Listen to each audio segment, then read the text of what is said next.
राहुल गांधी विदेशी भूमि में जाकर वही करते हैं जो वो कई दशकों से करते आ रहे हैं, भारत की बेइज्जती और भारत का अपमान। अमेरिका में राहुल गांधी ने भारत का अपमान किया है। ये कोई नई बात नहीं है, पहली बात नहीं है, ये एक सुर्खी है आज की। इस पर हम विस्तार से बात करेंगे। और दूसरी बड़ी खबर है कि आज से कांग्रेस के तमाम बड़े नेता चोर मचाए शोर, ये देश के भिन्न भिन्न भागों में जाकर आज से प्रेस कॉन्फ्रेंस करेंगे मां बेटे को बचाने के लिए। जो ईडी ने सोनिया जी और राहुल जी को नामांकित किया है, बाय नेम मेंशन किया है अपने चार्जशीट में, उन दोनों के खिलाफ जो कार्यवाही हो रही है कोर्ट में, अभी सुनवाई है 25 तारीख को, और आगे जो कार्यवाही होने की संभावनाएं हैं, दोनों जेल जा सकते हैं और जाना भी चाहिए। जब देश को लूटा है तो जेल जाएंगे ही। वैसे में पूरे देश में एक माहौल बनाने का, एक अशांत माहौल बनाने का प्रयास कांग्रेस पार्टी करेगी। आज इन दोनों विषयों पर विस्तार से बात करेंगे। राहुल गांधी ने अमेरिका में किस प्रकार से भारत और इलेक्शन कमीशन को बदनाम करने की कोशिश की, मैं उस विषय पर आऊं, मगर उससे पहले मैं राहुल गांधी जी को एक बात स्पष्ट रूप से कहना चाहता हूं और देशवासियों को भी कहना चाहता हूं कि जो व्यक्ति और इनकी माताश्री 50,000 के मुचलके पर बेल पर बाहर हो, वो जाकर विदेश की धरती पर हिंदुस्तान को अपमानित करे और उन्हें लगता हो कि लोग उस पर विश्वास करेंगे, तो वो उनका भ्रम है। Those who are out on bail of 50,000 rupees, if they feel that they can destroy the image of this great democracy by speaking outside of this country, then they are totally on the wrong side of the line. आप सभी जानते हैं कि 2018 में जब मां बेटे को नेशनल हेराल्ड की केस में बेल मिला था, 50,000 रुपए की श्योरिटी पर दोनों को बेल मिला था। और जब ये बेल मिला था, उस समय एक जश्न भ्रष्टाचार बैंड बाजा के साथ मां बेटे बेल पाकर कोर्ट से अपने ऑफिस तक गए थे। तो उस समय भी हमने कहा था this is nothing but celebration of corruption, ये भ्रष्टाचार का जश्न है। और आज भी ब्लेटेंट जश्न मनाने की कोशिश कांग्रेस पार्टी कर रही है। मैं एजेएल के पूरे डिटेल में नहीं जाने वाला हूं, क्योंकि एजेएल और नेशनल हेराल्ड के केस को आप जानते हैं। हम लगभग अनेकों वर्षों से इसको लोकतांत्रिक तरीके से जनता के सामने रख रहे हैं कि किस प्रकार से मां और बेटे सोनिया गांधी और राहुल गांधी जी ने यंग इंडिया नामक एक कंपनी बनाई, जिसके कि 76% के दोनों स्टेक होल्डर थे।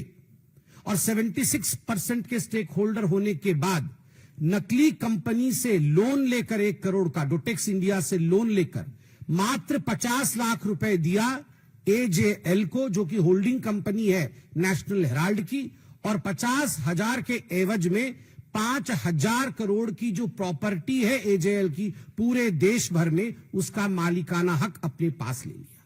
शांति भूषण, मार्कंडेय काटजू जैसे शेयर होल्डर को इससे दूर रखा गया, उन्होंने भी आपत्ति की थी। मगर विषय यह नहीं है जो कांग्रेस के खड़गे जी कह रहे हैं, चिदम्बरम जी आज कहने वाले हैं और कह भी रहे हैं कि ना कोई संपत्ति बेची गई, ना कोई संपत्ति वहां से हिला। तो गड़बड़ी हुई कैसे? गड़बड़ी यूं हुई कि ईडी की चार्जशीट चिदम्बरम साहब पढ़े होंगे, वो पढ़ते तो हैं, मगर उन्होंने वो पोर्शन डिलीट कर दिया है। ईडी ने बहुत स्पष्ट रूप से कहा है कि ये जो प्रॉपर्टी है एजेएल की, चाहे वो बहादुर शाह जफर मार्ग पर हेराल्ड बिल्डिंग हो, चाहे वो लखनऊ में उनकी प्राइम लोकेशन पे प्रॉपर्टी हो, चाहे वो भोपाल में उनकी प्रॉपर्टी हो। कल माननीय अध्यक्ष जी हमारे आदरणीय जेपी नड्डा जी ने बहुत ही ल्यूसिड एंड सुंदर तरीके से हिमाचल प्रदेश में किस प्रकार से धांधलेबाजी चल रही है नेशनल हेराल्ड की, उस विषय को हिमाचल प्रदेश की भूमि पर ही रखा, चाहे हिमाचल प्रदेश की प्रॉपर्टी हो। इन सब प्रॉपर्टी, वो प्रॉपर्टी तो वही है, मगर ये प्रॉपर्टी को जरिया बना करके, इस प्रॉपर्टी को औजार बना करके प्रोसीड्स ऑफ क्राइम जनरेट किया जा रहा था। अब नेशनल हेराल्ड तो 2008 में छपना बंद हो गया, तो ये प्रोसीड्स ऑफ क्राइम कैसे बना, वहां से उगाई कैसे हुई? आप देखिए, एक बिल्डिंग है बहादुर शाह जफर रोड में और एक अखबार वहां पहले छपती थी, तो इन्होंने क्या किया, बोगस एडवर्टाइजमेंट। हम नेशनल हेराल्ड में एडवर्टाइजमेंट देंगे और उस एवज में 38 करोड़ रुपया जो है ये मां बेटे ने ले लिया। 38 करोड़ रुपए मां बेटे ने लिया है बोगस एडवर्टाइजमेंट के लिए। क्या एडवर्टाइजमेंट ना, हम नेशनल हेराल्ड में एडवर्टाइजमेंट देंगे। जब लिस्ट देखा ईडी ने तो किसका एडवर्टाइजमेंट है, कोई गुड्डू सिंह है, कांग्रेस पार्टी का कोई छोटा सा नेता है, और उसने बोला है मेरे बेटे के जन्मदिन की बधाई मैं दूंगा उस पेपर में, और किसी ने बोला है मैं सोनिया जी के जन्मदिन की बधाई दूंगा, उसके लिए मैं 50 लाख रुपए देता हूं। अरे जब पेपर ही छप नहीं रहा है तो एडवर्टाइजमेंट कहां दोगे? तो ये जो बोगस एडवर्टाइजमेंट है उसके नाम पर 38 करोड़ रुपया लिया है। ठीक उसी प्रकार बोगस डोनेशन कि हम नेशनल हेराल्ड के लिए डोनेशन देना चाहते हैं, और कई लोगों ने डोनेशन दिया। एक बहुत बड़ी लिस्ट बना करके 18 करोड़ रुपए डोनेशन का जनरेट किया, मगर जब डोनर लिस्ट देखा गया तो लिस्ट ही नहीं है। किसने दिया भैया ये डोनेशन? तो अखबार ही नहीं छप रहा है तो काहे का डोनेशन? तो 18 करोड़ रुपए बोगस डोनेशन आपने लिया है। और बोगस एडवांस रेंट, बिल्डिंग है नेशनल हेराल्ड की बहादुर शाह जफर मार्ग पे, सबसे बड़ी बिल्डिंग है। हम रेंट लेंगे इस बिल्डिंग में, कल से हम यहां पर कॉमर्शियल एक्टिविटी शुरू करेंगे। यह करके लगभग अनेकों कंपनियों ने 38 करोड़ रुपए डोनेट कर, मतलब एडवांस रेंट दे दिया कि हम अगले महीने से वहां अपना कॉमर्शियल गतिविधि आरंभ करेंगे। मगर किसी प्रकार का कॉमर्शियल गतिविधि वहां नहीं है। जब चेकिंग किया गया तो ये जो 18 करोड़ रुपए का बोगस डोनेशन है, ये जो एडवांस रेंट है 38 करोड़ रुपए का, और जो 29 करोड़ का बोगस एडवर्टाइजमेंट है, ये सारे पैसे कहां गए? कुल मिलाकर के ईडी कहती है ये प्रोसीड ऑफ क्राइम्स जो है ये 988 करोड़ का है। ये 988 करोड़ का बोगस डोनेशन आखिरकार मां बेटे के जेब में गया है। तो मां बेटे को लगता है कि वो बच जाएंगे, तो गलत है। They are not going to be excused and they are not going to be saved. The law is going to take over and catch them. कानून के हाथ लंबे होते हैं, ये हमने सुना है, और होते ही है, ये नहीं छूटने वाले हैं। और यही फ्रस्ट्रेशन है राहुल गांधी जी का, यही फ्रस्ट्रेशन है कि आज वो विदेश की भूमि में जाकर भारत और भारत के महान लोकतंत्र को अपमानित कर रहे हैं, उसे बदनाम कर रहे हैं। बॉस्टन के ब्राउन यूनिवर्सिटी में उनका कोई लेक्चर होना है, वो लगभग 3 दिन की ट्रिप में यूएस पहुंचे हैं। और विडंबना देखिए, जब यूएस के उपराष्ट्रपति भारत में है, उस समय यूएस की भूमि में जाकर भारत को अपमानित और भारत के लोकतंत्र के खिलाफ कहना, यह आदत ऐसी ही है कांग्रेस पार्टी की। आप याद करिए, जब कॉमनवेल्थ हो रहा था उस समय भी यूएस में जाकर, और उस समय भारत में भारत के खिलाफ राहुल गांधी और उनके तमाम जो उनके नेतागण हैं वो कह रहे थे। राहुल जी अमेरिका में जाके इलेक्शन कमीशन को कॉम्प्रोमाइज्ड बताते हैं। वो कहते हैं कि महाराष्ट्र के चुनाव में जिस प्रकार का मतदान हुआ वो एक तरह से फर्जीवाड़ा था। महाराष्ट्र में भारतीय जनता पार्टी को और उनके अलाइज को जीतना नहीं था, और कहीं ना कहीं इलेक्शन कमीशन ने हमारे साथ समझौता किया। मैं राहुल जी से पूछना चाहता हूं, राहुल जी झारखंड भी तो उसी समय चुनाव हुआ था, क्या आपने इलेक्शन कमीशन के साथ झारखंड में समझौता किया था? आप एक बार सोरेन जी से पूछिए, क्या उन्होंने समझौता किया था इलेक्शन कमीशन से? प्रियंका वाड्रा उसी चुनाव में जो बाई इलेक्शन हुए थे, उसी समय उसी कालखंड में जो बाई इलेक्शन हुए थे, उस बाई इलेक्शन में वो जीत के सदन में आई पैलेस्टाइन का बैग टांग करके। आप बताइए, क्या प्रियंका वाड्रा ने रॉबर्ट वाड्रा की मध्यस्थता से इलेक्शन कमीशन के साथ कोई कॉम्प्रोमाइज किया तभी उसकी जीत हुई, या वो अपने मेहनत पर जीत कर आई? आप ये बताइए कि 240 सीट जब भारतीय जनता पार्टी को विगत लोकसभा 2024 के लोकसभा में जब हमें 240 सीट और आपको 99 सीट मिली, तो आपने पूरे देश में और सदन में भी डिंडोरा पीटा कि ये भारतीय जनता पार्टी की हार है और ये कांग्रेस पार्टी की जीत है। तो was the election commission compromise then? आपने ये जो जश्न मनाया था, क्या हम कॉम्प्रोमाइज थे? और ठीक उसी प्रकार महाराष्ट्र में लोकसभा में हमें 9 सीटें मिली और आपके गठबंधन को हमसे अधिक मिली थी, तो was the election commission compromise then by you? केवल इतना ही नहीं, आपने सामने बैठा करके सदन में अयोध्या सीट हम हार गए, इस प्रकार से आपने पूरा सेलिब्रेशन किया। क्या इसके पीछे आपका किसी प्रकार का कॉम्प्रोमाइज था इलेक्शन कमीशन के साथ? किस प्रकार से यह संभव हुआ? क्योंकि भारत में आज फ्री एंड फेयर इलेक्शन होता है, भारत में आज सजीव लोकतंत्र है, इसी कारण यह संभव हुआ।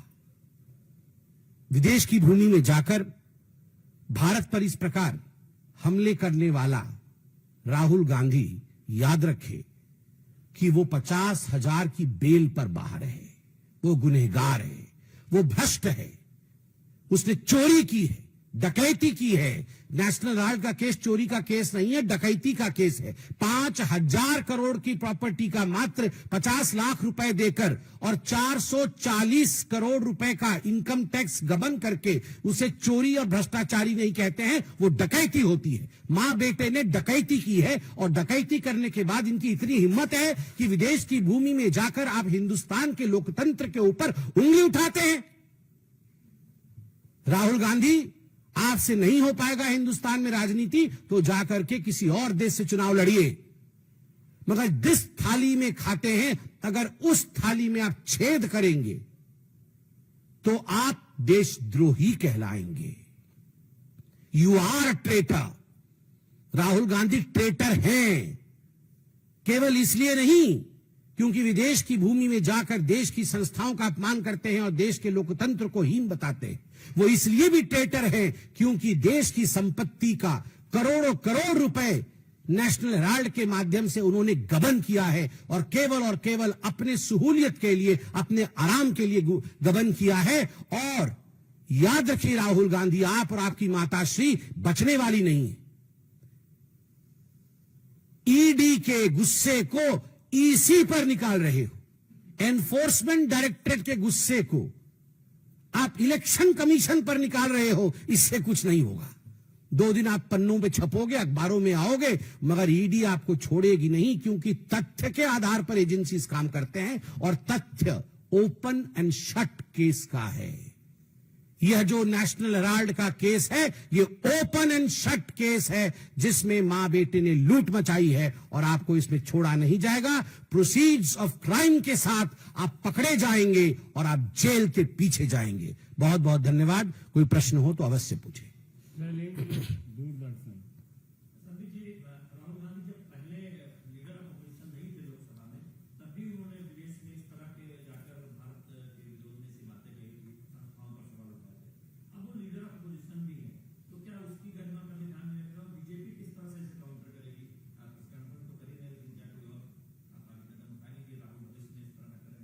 देखिए, वो लीडर विथ नो पोजीशन है।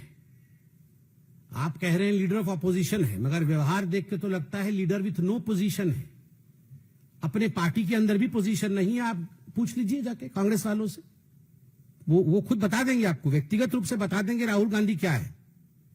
और आप पूछ लीजिए देश की जनता से, जनता तो वोट देकर बता रही है कि is no leader with opposition. जिसके पास काबिलियत नहीं है वो अनफिट है, politically unfit है। A politically unfit man always takes the crutches of allegations which are false to prove that he is a leader।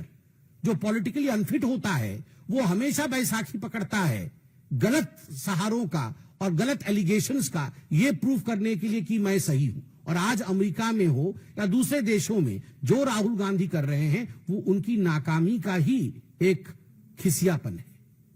दीपक चौबे, राहुल गांधी भी कह रहे हैं कि 5:30 बजे के बाद जो आंकड़ा है वो इलेक्शन कमीशन नहीं बता रहा, जो 65 लाख वोट आए थे, कहीं ना कहीं इलेक्शन कमीशन मिला हुआ है। दिल्ली के चुनाव से पहले यह विषय उठाया गया था। आप सब महान पत्रकार हैं, आप सब भी इलेक्शन कमीशन के उस प्रेस कॉन्फ्रेंस में मौजूद होंगे जिसमें चीफ इलेक्शन कमिश्नर ने बकायदा एक एक विषय का क्रमांक जवाब दिया था। मैं इलेक्शन कमीशन के आधार पर जवाब नहीं दे सकता क्योंकि मैं एक पॉलिटिकल पार्टी हूं, मगर वेबसाइट पर और आज भी आप अगर गूगल करेंगे तो जवाब आपको स्वयं मिल जाएगा। एक एक प्रश्न का जवाब दिया है इलेक्शन कमीशन ने। और इलेक्शन कमीशन ने यह भी कहा है, किसी को किसी प्रकार का संशय है तो हमारा प्लेटफॉर्म खुला हुआ है, आप आइए, आके पूछिए। उसके बाद कोर्ट के दरवाजे भी खुले हैं। आपको अगर इलेक्शन कमीशन के किसी भी जवाब से तथ्यात्मक जवाब नहीं मिलता है, आपको लगता है, आप हिंदुस्तान के कोर्ट पर भरोसा नहीं करते हैं क्या? आप जाइए, कोर्ट में जाइए, प्रश्न उठाइए। मगर अमेरिका में जाकर हिंदुस्तान का लोकतंत्र कॉम्प्रोमाइज्ड है, ऐसा केवल देशद्रोही ही कह सकता है, कोई दूसरा नहीं कह सकता।